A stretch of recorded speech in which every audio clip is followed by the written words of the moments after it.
I'm dangerously talented. Last week I did a bit of an experiment trying to pwn a Christian, and I kind of ended up answering the same question that I did like a couple of years ago. So I thought I'd try again.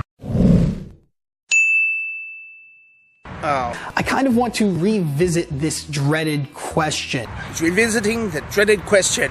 Now, as many of you probably already know, if you followed what I said after the original video, that is, the initial intent of the question was somewhat facetious. Honestly, seriously, I do understand the idea of the burden of proof, as well as the definition of atheism. And even if I didn't beforehand, you guys have made it abundantly clear over the last 2 years or so. I also explained that my true intention with the video was to stir the pot a bit and get people interested in further discussion on more specific issues.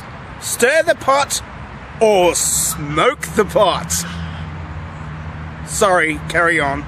Could I have done this better in a way that didn't blow up in my face so much? Yeah, no, I don't think you can ask loaded questions to atheists in a way that won't blow up in your face.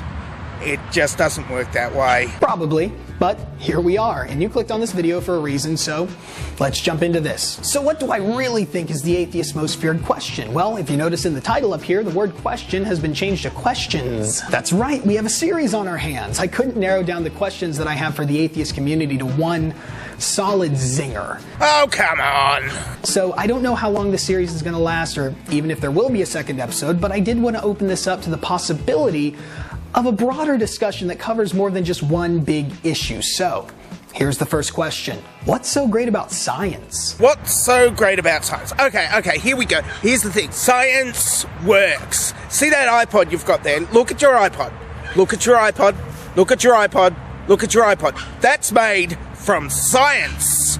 Well, not from science, from plastic and aluminium and some kind of glass with a touchy screen. You can't get the touchy screen without doing science first. And then you get the touchy screen after doing science for a few hundred years and working out electricity and whatever makes the touchy screen all touchy.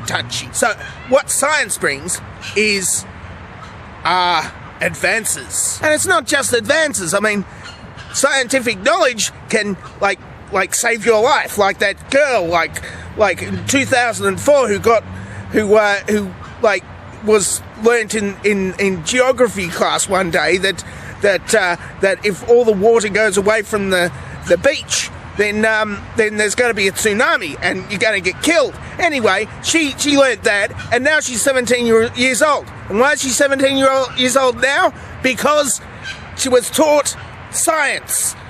In that science, she was taught that if all the water goes out, there's going to be a tsunami and you've got to evacuate the beach. So she evacuated the beach and saved hundreds of lives because of science. And what has religion brought us? I don't know, I'm asking, because I couldn't think of one. So I know that's a silly and short-sighted way to word that, so let me explain myself. Yeah, explain yourself. Science is a wonderful thing. I believe God invented it, so obviously I would be all for it. God invented science.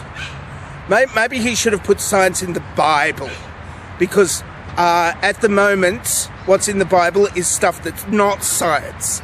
And science is like the scientific method, and peer review and all that sort of thing. Maybe if your God invented science, then maybe he should have put in stuff about peer review and citing your sources and all of that sort of thing. That would have been advantageous. And maybe we wouldn't have had, like dark ages and stuff.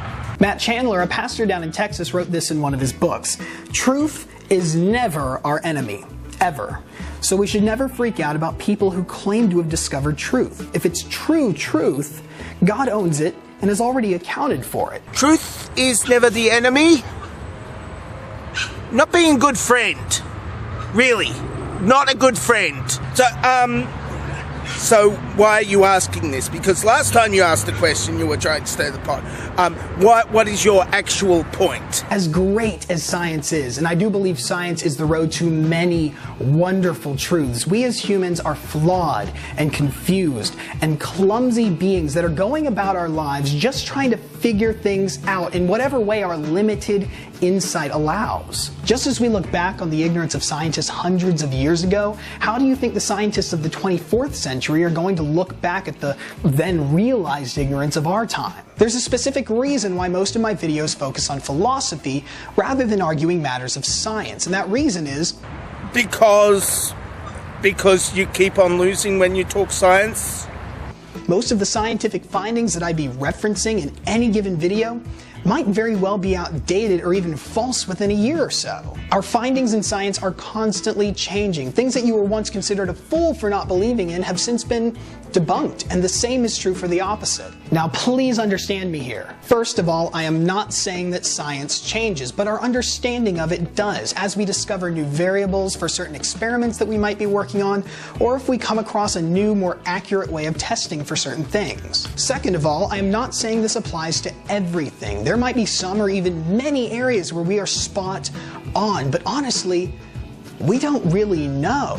Scientists hundreds of years ago thought they were spot on about certain areas that we've vastly changed the position on today.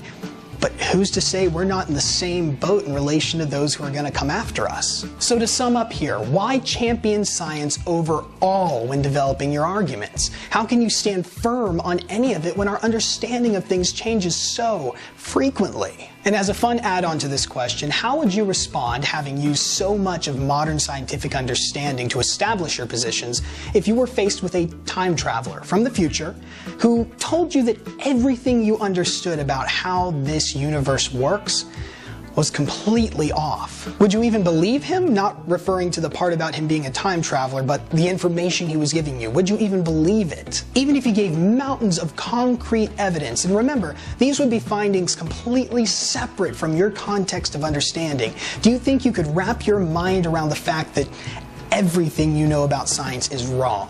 I mean, imagine someone today bringing back our knowledge of just medicine and technology to the 1700s. How would they respond to someone utterly disintegrating their paradigm of understanding in those areas? Well, okay, let's just say I am from the future because, well, I am kind of from the future because you did your video 2 weeks ago and I'm doing mine this week, except I'm from the past with regard to the people on the other side of the camera because, well, they're on the, they're in the future, my future from right now, because they're watching it on YouTube and I haven't uploaded it yet because I'm still talking here. Right, so, but I am from the future and you are from the past in that you believe something called the Bible, which is, which has been, like, completely destroyed scientifically. I mean, the stuff in the Bible is just not true. We've already established that. But that's not the point. If somebody from the future came back to the past and, you know, said, here's my time machine. See, back in your day, you thought, hey, time travel isn't possible, but it is possible. Look at my time machine. Look, it's bigger on the inside. And in that case, yeah, I would see the incontrovertible evidence. However, stuff that we do know today, we actually know. We have scientific evidence. And there's stuff that we don't know. We don't know a whole stack of stuff about quantum mechanics and maybe that stuff we don't know, and they'll be able to say, hey, all this stuff about quantum mechanics, you all got it wrong in the 21st century. This is how it works, and that's why we can travel back in time and have, like, stuff bigger on the inside now. And then the Daleks would shoot him. But that's okay, he can grow another thing back, because, you know, it's time travel. The thing is that we do know what we do know, to be true. There is stuff that we know that is actually true. But if that time traveler did go back in time and tell us that all this stuff is impossible, then they'd actually be able to prove it. And your knowledge of the Bible is not true. But we do know what Christians have done to people who have greatly advanced scientific knowledge. Just look at Copernicus. I mean, he wasn't even from the future, and they told him to refute all his stuff and, you know, wrecked his career and all that sort of thing.